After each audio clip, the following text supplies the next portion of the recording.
제 고향 경남 함안에 여항산이라는 유명한 산이 있습니다.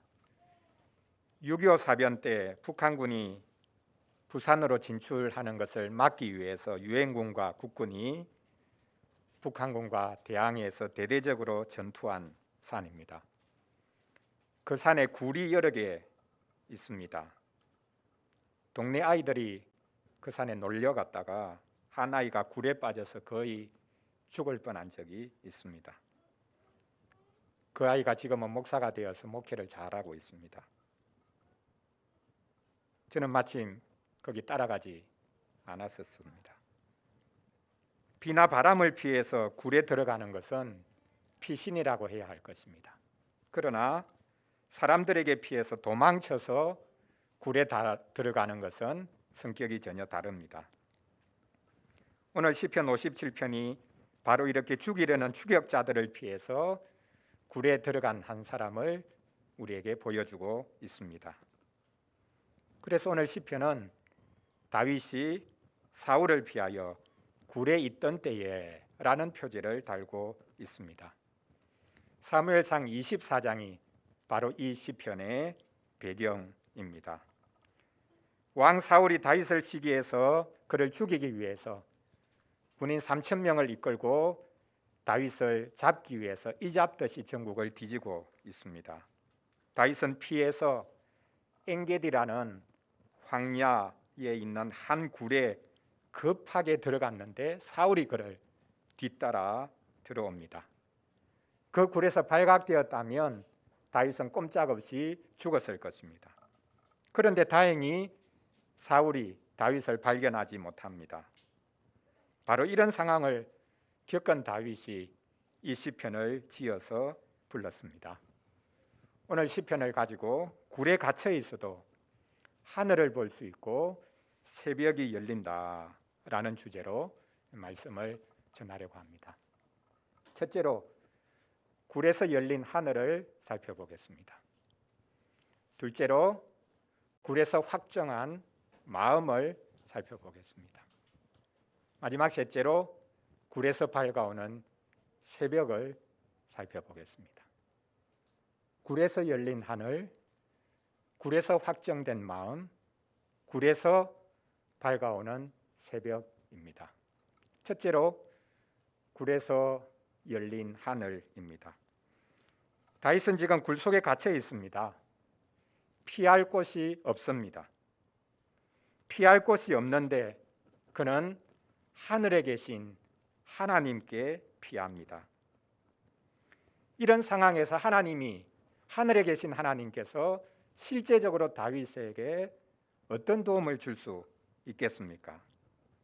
다윗은 주님의 날개 그늘 아래에서 이 재앙이 지나기까지 피하겠다고 말하고 있습니다. 주님의 날개 아래, 주님의 날개 그늘, 이런 표현은 이스라엘 백성들에게 있어서 관용어구였습니다. 자, 혹시 우리 친구들 구약 성경에 하나님의 날개 아래 이런 표현 기억나는 것 있습니까?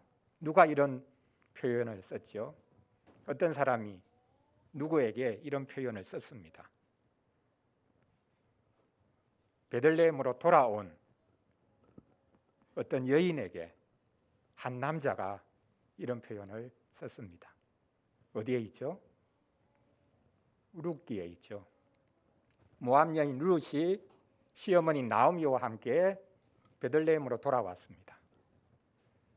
이것을 본 보아스라는 사람이 이삭을 주우러 나온, 먹을 것이 없어서 이삭을 주우러 나온 모압 여인 룻에게 말하죠. 이스라엘의 하나님 여호와께서 그의 날개 아래에 보호를 받으러 온 너에게 온전한 상 주시기를 원하노라 라고 말했습니다. 이스라엘 백성이 출애굽할 때 하나님께서 또한 같은 말씀을 하셨습니다. 출애굽기 19장 4절 말씀입니다. 내가 애굽 사람에게 어떻게 행하였음과 내가 어떻게 독수리 날개로 너희를 업어 나에게로 인도하였음을 너희가 보았느니라.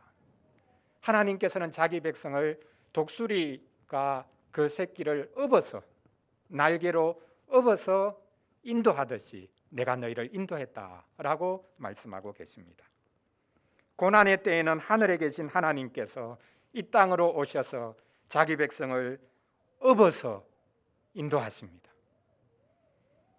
고난의 길을 갈 수밖에 없을 때 하나님께서 자기 백성을 친히 업어서 인도하신다, 이렇게 말씀하고 계십니다. 하나님의 날개 그늘 아래 내가 피하겠다고 말한 다윗이 자신의 도움은 바로 하나님, 즉 하늘로부터 온다라고 지금 그가 고백하고 노래하고 있습니다. 이 땅은 사방이 다 막혔습니다. 천정도 지금 막혀 있고 사방으로 아래가 다 막혀 있어 굴에 지금 갇혀 있습니다. 그 굴에서 그는 지금 하늘을 보고 있습니다. 물리적인 하늘이 보이지도 않는 굴이죠. 그러나 그곳에서 그는 지금 하늘을 바라보고 있습니다. 3절을 보십시오. 그가 하늘에서 보내사 나를 삼키려는 자의 비방에서 나를 구원하실지라. 사방이 꽉 막혀 있는데 갑자기 천장이 뻥 뚫린다고 한번 생각을 해보십시오. 다윗은 지금 사방으로 막혀 있어서 굴의 천장이 뚫리기를 기다린 것이 아닙니다. 그 굴에서 그는 하늘이 열리는 것을 봅니다. 자기는 굴 속에 있지만 하나님은 하늘에 계신 분이기에 그곳에서부터 자기에게 두레박을 내려주신다 라고 생각하고 있습니다. 그 두레박에 무엇이 담겨 있겠습니까? 오늘 시편 57편 처음부터 노래한 하나님의 은혜입니다. 하나님이여 내게 은혜를 베푸소서, 내게 은혜를 베푸소서. 주위에서는 자기를 집어삼키려는 온갖 비방이 계속되고 있는데 사울이 자기를 죽이기 위해서 끝없이 추격하여 오고 있는데 다윗은 그 모든 것에 대해서 귀를 막고 잠잠히 하늘을 바라봅니다. 아무것도 없는 하늘을 왜 바라봅니까? 굴 속에서는 하늘이 보이지도 않는데 왜 하늘을 말하고 있습니까? 다윗은 상상 속의 하늘을 생각하는 것이 아니라 실제로 하나님이 계신 하늘을 생각하고 있습니다. 본 시편에서 후렴구처럼 반복되는 문구가 있습니다. 5절과 11절 말씀인데요. 하나님이여 주는 하늘 위에 높이 들리시며 주의 영광이 온 세계 위에 높아지기를 원하나이다. 자, 보십시오. 지금 다윗은 굴 속에 있습니다.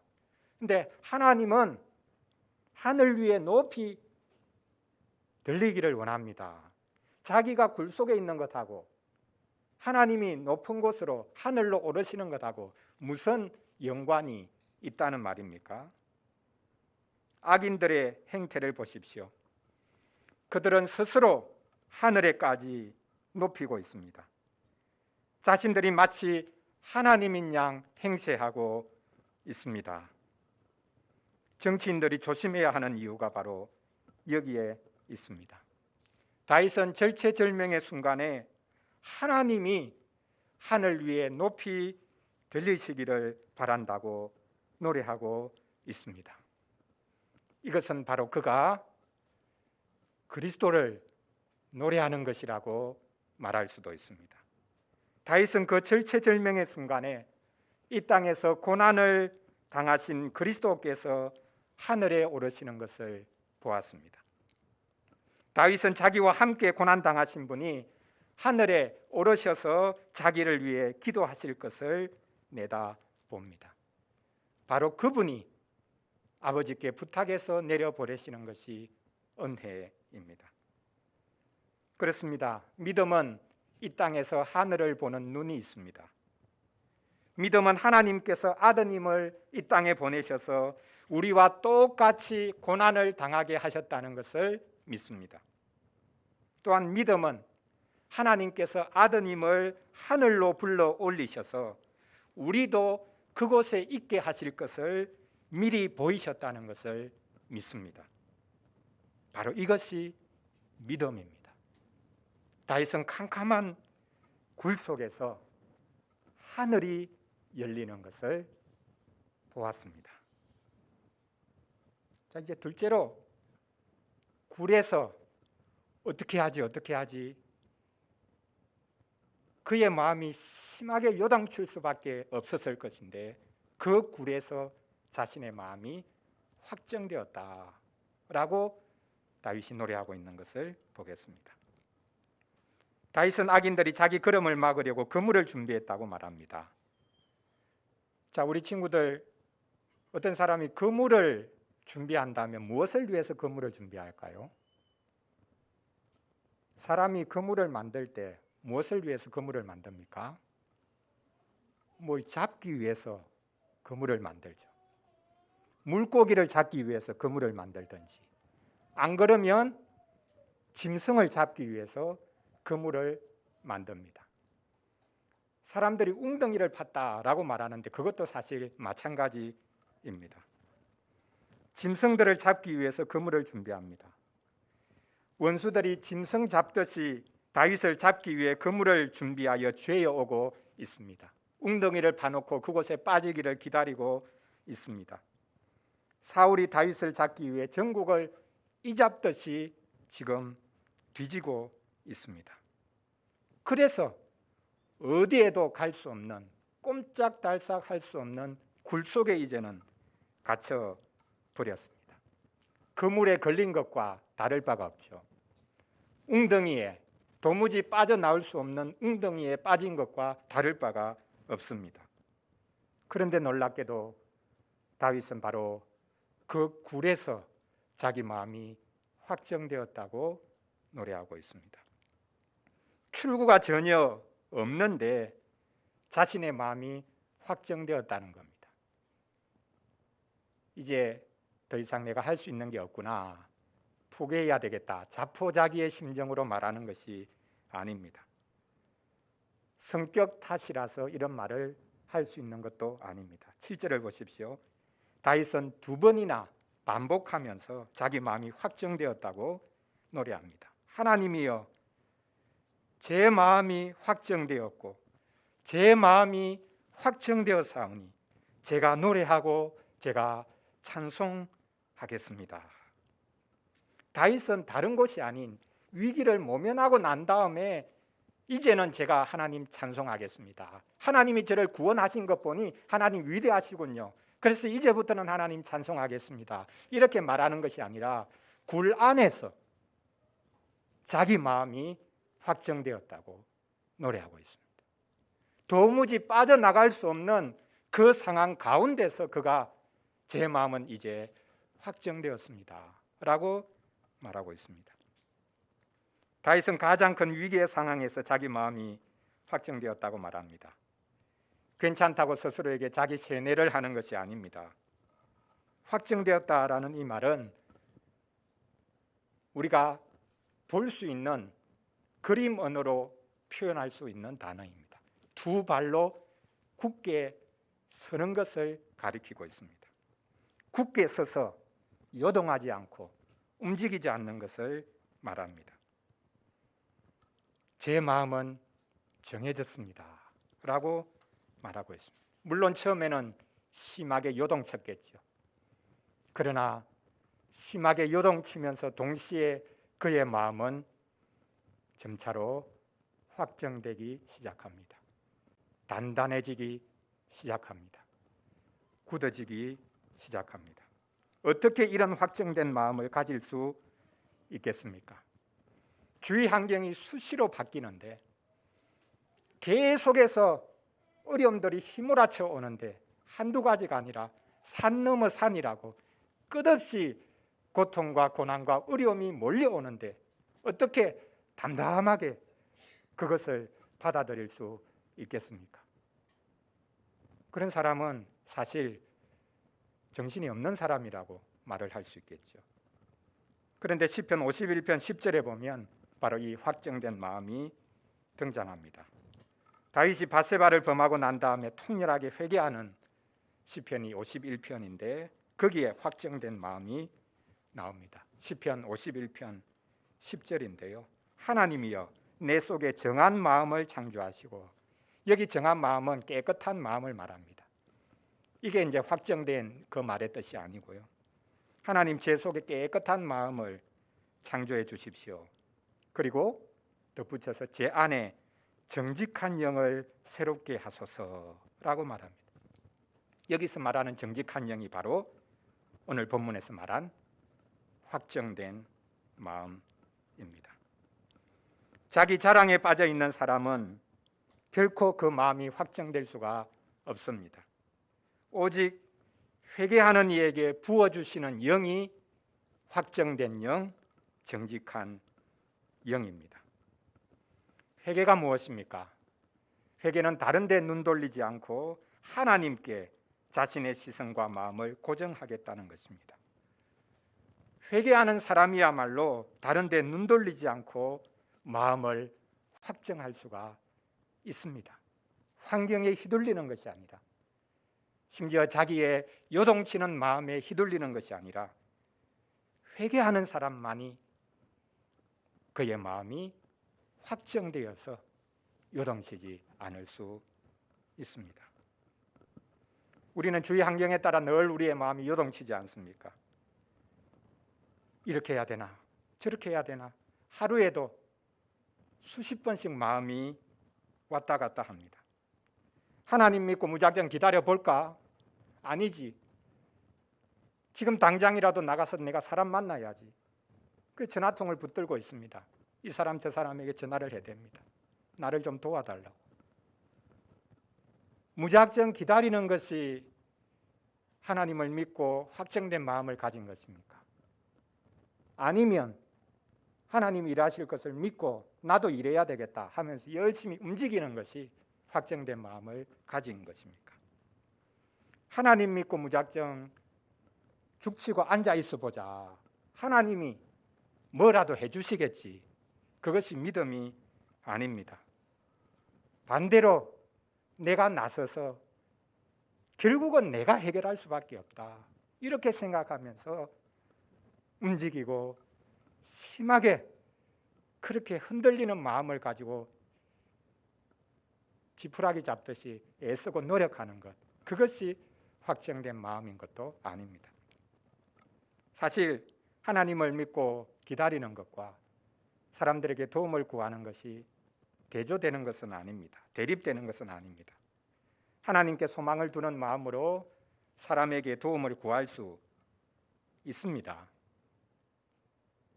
사람에게 도움을 구하는 것이 하나님께 도움을 구하는 방식으로서의 손내밈일 수 있습니다. 이 두 가지가 대립되는 것이 결코 아니라는 사실입니다. 어쨌든 다윗은 굴에 갇혀 있으면서 일촉즉발의 위기 속에서 저는 마음을 정했습니다. 하나님을 찬양하기로 제 마음을 정해버렸습니다 라고 말합니다. 아무것도 할 수 없는 상황이라서 노는 입에 하나님 찬송하겠다, 그런 뜻이 아닙니다. 넉놓을 수밖에 없는 상황이지만 확정된 마음으로 하나님이 일하실 것을 기다리는 것, 그것이 믿음이요, 그것이 바로 하나님을 찾는 마음이다 라는 것을 우리가 알 수 있습니다. 자, 굴에서 하늘이 열리는 것을 그가 봅니다. 굴에서 그의 마음이 확정되고 있습니다. 마지막 셋째로 다윗은 굴에서 밝아오는 새벽을 기다리고 있습니다. 이제 다윗은 스스로를 향해서 위축되지 말고 깨어나라 라고 자신을 향해서 외치고 있습니다. 8절을 보십시오. 내 영광아 깰지어다, 비파야 수검아 깰지어다, 내가 새벽을 깨우리로다. 가장 먼저 내 영광아 깰지어다 라고 말하고 있습니다. 자, 우리 친구들 한번 보세요. 내 영광아 깨어나라. 지금 깨어나라고 하는 내 영광이 무엇이겠습니까? 지금 자기는 아주 비참한 처지에 지금 처해져 있는데 목숨이 지금 경각간에 달렸는데 내 영광아 깨어나라. 자기에게 무슨 영광이 있다고 영광아 깨어나라. 내 영광아 깨어나라 라고 말하겠습니까? 거기서 말하는 내 영광이 무엇이겠습니까? 다른 것이 아닙니다. 사실 자기 그냥 목숨입니다. 하나님께서 자기 목숨을 깨어나게 해주실 것을 구하고 있습니다. 또한 다윗은 자신이 새벽을 깨우겠다고 말하고 있습니다. 여러분, 우리가 새벽을 깨울 수 있습니까? 자고 있는 것은 우리인데 새벽이 잠잡니까? 그래서 새벽을 우리가 깨워야 새벽이 오는 것입니까? 닭모가지를 비틀어도 새벽은 온다. 그 말의 뜻이 뭡니까? 올 것은 오게 돼 있다는 거죠. 이건 자동적인 걸 말합니다. 그냥 새벽은 오게 돼 있다. 그러니까 아무리 막으려고 해도 막을 수 없다. 그런 의미에서 지금 다윗이 새벽을 깨우겠다고 말하는 게 아닙니다.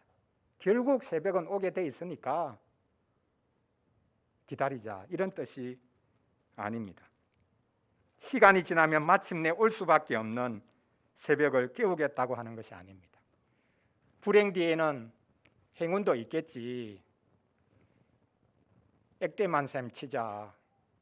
이렇게 내가 고난을 많이 당했는데 결국은 하나님께서 어떤 방식으로든 갚아주시겠지. 그것이 믿음이 아닙니다. 다윗은 믿음으로 하나님께서 자기에게 주신 이 약속의 새벽을 깨우고 있습니다. 어둠이 계속되고 있지만 다윗은 새벽이 오는 것을 믿음의 눈으로 보고 있습니다. 하나님이 약속하신 것이 있기 때문입니다. 그러므로 새벽을 깨운다는 것은 하나님의 약속을 자기는 계속해서 붙잡고 있겠다는 믿음의 고백입니다. 다윗이 바라는 새벽은 가장 실제적인 것이지요. 자기 목숨이 구출되는 것입니다. 그런데 다윗이 바라는 새벽은 자기 혼자 구출되는 것으로 끝나지 않습니다. 9절을 보십시오. 주여, 내가 만민 중에서 주께 감사하오며 문 나라 중에서 주를 찬송하리이다. 자기를 살려달라고 지금 하나님께 구하고 있는데 자기가 살아난 것하고 지금 만민 중에서 주께 감사하는 것, 문 나라 중에서 주를 찬송하는 것이 어떻게 연결됩니까? 다윗은 자신이 구출받고 나면 온 세상을 향해서 하나님이 하시는 일을 노래하겠다고 말하고 있습니다. 신자의 구원은, 신자의 구출은 그 개인의 문제로 끝나는 것이 아닙니다. 우리가 구출받는 것은 온 세상과 연결이 되어 있습니다. 우리를 통해서 하신 일을 하나님께서는 세상 모든 가난한 자, 고통 가운데 있는 자들에게 하나님께서 같이 베풀어 주실 은혜라는 것을 보이는 것입니다. 그래서 저를 구원해 주십시오. 그러면 제가 문 나라 중에서, 만민 중에서 하나님이 하신 일을 찬송하겠습니다 라고 다윗이 말하고 있습니다. 영웅적으로 자기가 고난에서 건진받은 것을 사람들에게 뻐기듯이 내가 이렇게 큰 고통 가운데서 견디고 이겨냈다 자랑하고 간증하기 위한 그런 목적이 아닙니다. 다윗은 하나님께서 구원자시라는 것이 헛된 우상을 섬기는 세상에도 알려지기를 간절히 바라고 있습니다. 그가 바라는 구출과 구원은 개인주의적인 그런 것이 결코 아니었습니다. 사무엘하 22장 50절에 보면 다윗이 죽기 전에 모든 대적들을 물리치고 난 다음에 자기에게 승리를 주신 하나님께 노래하는 내용이 있는데 그 노래 끝부분에도 바로 오늘 본문 9절이 나타나고 있는 것을 볼 수 있습니다. 무슨 말입니까? 다윗은 자기가 세상 나라들을 굴복시키면 그 굴복으로 끝나는 것이 아니라 그들도 하나님을 찬송하는 자리로 나아오기를 기대하고 있습니다. 놀랍게도 본 시편 9절은 로마서 거의 마지막 부분인 로마서 15장 9절에서도 인용되고 있습니다. 바울은 고린도 교인들을 향해서 마지막으로 권면합니다. 그리스도께서 여러분을 받아주지 않았습니까? 그러니 여러분들도 서로 받아주십시오. 그리고 그리스도께서 오신 이유는 우리 조상들에게 주신 약속을 이루시기 위함입니다. 그것으로 끝이 아닙니다. 그리스도께서 오신 것은 이방인들도 하나님의 긍휼을 힘입기 위함입니다. 라고 말하고 난 다음에 바로 오늘 시편 57편 9절을 인용하고 있습니다. 사도 바울은 그리스도께서 오신 것이 온 세상을 위한 것이라고 말하고 있습니다. 저를 구출해 주시면 만민 중에서 모든 이방 나라 앞에서 제가 하나님이 하신 일을 찬송하겠습니다 라고 한 것이 바로 그리스도를 통해 이루어졌다라는 것을 우리가 알 수 있습니다. 다윗은 10절에서 주님의 인자, 주님의 진리가 온 하늘에 미치고 있습니다 라고 마지막으로 그가 노래하고 있습니다. 이미 3절에서 하나님의 인자와 진리를 한번 언급했었죠. 이 시편 57편에 보면 여러 가지 방식으로 계속 두 번 반복하는 내용들이 등장하고 있습니다. 그 중에 하나가 바로 하나님의 인자는 너무나 크기에 하늘에까지 미칩니다. 주님의 진리는 궁창에까지 이릅니다 라고 노래하고 있습니다. 하나님의 인자를 말하는 이유가 무엇입니까? 그는 지금 온갖 포악함을 경험하고 있기 때문입니다. 하나님의 진리를 말하는 이유가 무엇입니까? 그는 온갖 거짓을 경험하고 있기 때문입니다. 다윗은 굴 속에 갇혀 꼼짝달싹하지 못하지만 하나님의 인자와 진리가 온 하늘을 가득 채우고 있습니다 라고 말합니다. 여러분, 온 하늘을 가득 채운다는 말은 무슨 말입니까? 거꾸로 말하자면 하나님의 인자와 진리가 온 땅도 가득 채우고 있다, 그런 뜻입니다. 이제는 하늘과 땅이 연결되는 것을 그가 봅니다. 고난받기 전에는 하늘은 하늘이고 땅은 땅이라고 생각했는데 고난받는 자리에 들어가니까 오히려 하나님이 하늘로부터 이 땅에 내리시는 인자와 진리를 그가 보기 시작합니다. 온 하늘을 채우고 있는 하나님의 인자와 진리가 온 땅도 가득 채우고 있다는 것을 오히려 역설적이게도 다윗은 깨닫고 있습니다. 우리가 고난을 당할 때 이것을 기억해야 합니다. 불의와 거짓이 온 땅을 가득 채우고 있는 것처럼 보일 때에 우리는 이것을 기억해야 합니다. 우리를 공격하고 죽이려는 원수가, 마귀가 힘을 발휘할 때, 그리고 우리의 목숨줄도 그것들이 쥐고 있는 것처럼 보일 때에 우리는 자기 백성을 향한 하나님의 인자와 진리가, 인자와 진리의 새벽이 있고 그 인자와 진리의 새벽이 환한 낮으로 바뀔 것을 우리가 믿고 기다려야 합니다. 굴에서 하늘이 열리고 굴에서 마음이 확정되고 굴에서 새벽이 밝아오는 것을 다윗은 경험합니다. 이 굴의 경험이 없었더라면 다윗됨이 없었겠죠.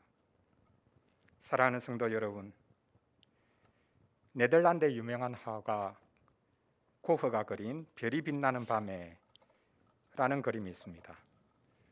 그는 정신착란을 일으키고 요양원에 갇혀 있을 때에 밤새도록 잠을 자지 못하고 새벽이 희미하게 밝아오는 것을 보면서 그림을 그렸는데 그것이 그 유명한 별이 빛나는 밤에 라는 그림입니다.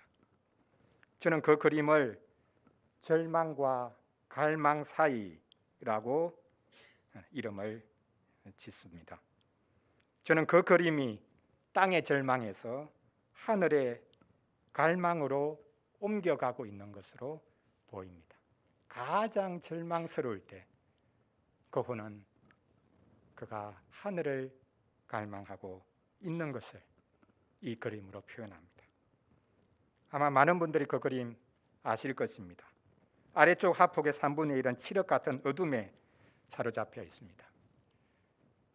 그리고 나머지 위쪽 하폭의 3분의 2는 하늘이 달과 별로 일렁거리고 있는 것을 그리고 있습니다.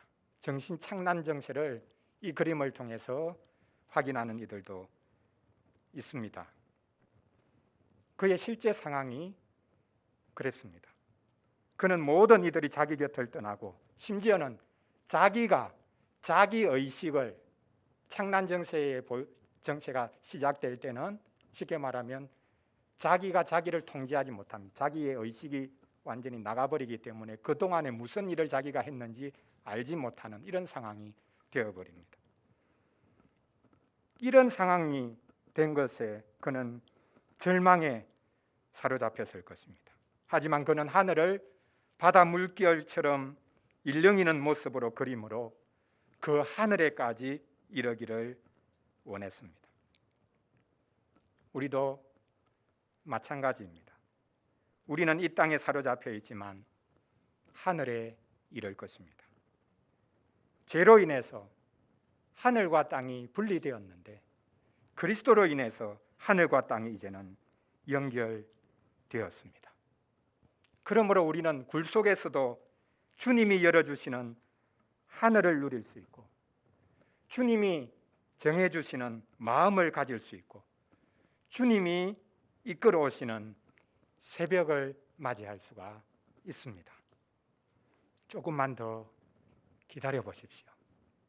주님께서 열어주시는 하늘, 주께서 정해주시는 마음, 주께서 이끌어 오시는 새벽을 우리가 누릴 수 있을 것입니다. 이 은혜와 복이 고난당하는 모든 주의 백성들에게 임하기를 간절히 바랍니다. 기도하겠습니다. 우리 잠시 오늘 말씀 생각하면서 기도하겠습니다. 시편 57편 다윗이 사울을 피해 굴에 있던 때에 지은 시라고 말씀하고 있습니다. 내가 지금 그 굴에 갇힌 것과 같다. 그렇게 생각하고 계십니까? 끝을 알 수 없는 어둠을 더듬고 있고 한 줄기 빛도 비치지 않는 그 어둠 속에 내가 있다고 생각하십니까? 그 굴 속에 하나님께서는 하늘을 열어주시고 그 굴 안에 있을 때에도 우리의 마음을 주님 바라보게 확정해 주시고 또한 우리가 알지 못하는 사이에 전혀 기대하지 않았던 그때에 주님이 약속하신 그 새벽을 이끌어 오실 것을 우리가 알고 또 누릴 수 있습니다. 주님, 우리에게 은혜를 베풀어 주시옵소서. 하늘로부터 주님의 인자와 진리가 넘치고 있는 그 진리를 이 땅으로 쏟아부어 주시기를 원합니다. 우리의 마음이 확정되기를 원합니다. 주님은 하늘 높이 들리시기를 원합니다. 그 고난 가운데서도 하나님을 찬송했던 다윗을 생각하면서 우리 같이 한번 기도하겠습니다.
하나님 아버지, 저희는 어둠 속을 헤매고 있습니다.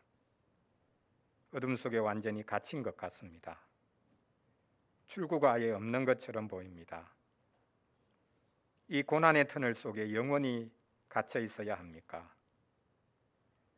의로운 사람이기에 이 모든 고난을 겪는다고 스스로 위로하면 되겠습니까? 이 모든 것이 저의 죄 때문은 아닌가 하는 생각이 들면 더 괴롭습니다. 내가 뻐기고 다녀서 하나님이 버려진다는 생각이 들면 더 괴롭습니다. 굴에 갇혀 꼼짝 달싹하지 못하는 상황에서도 주님은 저희를 잊지 않으신다고 하시니 감사합니다. 다윗이 굴 속에서 열린 하늘을 보았고 확정된 마음을 가졌고 밝아오는 새벽을 맞았던 것을 잊지 않게 하여 주시옵소서. 하나님이 보내신 그리스도께서 저희가 겪는 굴의 경험을 다 겪으셨습니다. 저희가 홀로 겪는 것이 아니라는 것을 알게 하시고 그 굴이 곧 주님을 만나는 자리라는 것을 알게 하여 주시옵소서. 막연하게 알던 하나님을 그 굴 속에서 생생하게 만나고 나 자신도 만나고 이 세상도 만난다는 것을 알게 하여 주시옵소서. 시편 23편에서 노래하고 있듯이 사망의 음침한 골짜기를 지나갈 때 주님께서 함께 그 골짜기를 지나가신다는 것을 알게 하여 주시옵소서. 주님이 함께 가신다면 그곳이 지옥이라도 함께 가게 하여 주시옵소서. 굴 속에 들어가 죽어버리셔서 우리에게 밝아오는 아침과 찬란한 하늘을 선사하신 우리 주 예수 그리스도 이름으로 기도합니다. 아멘.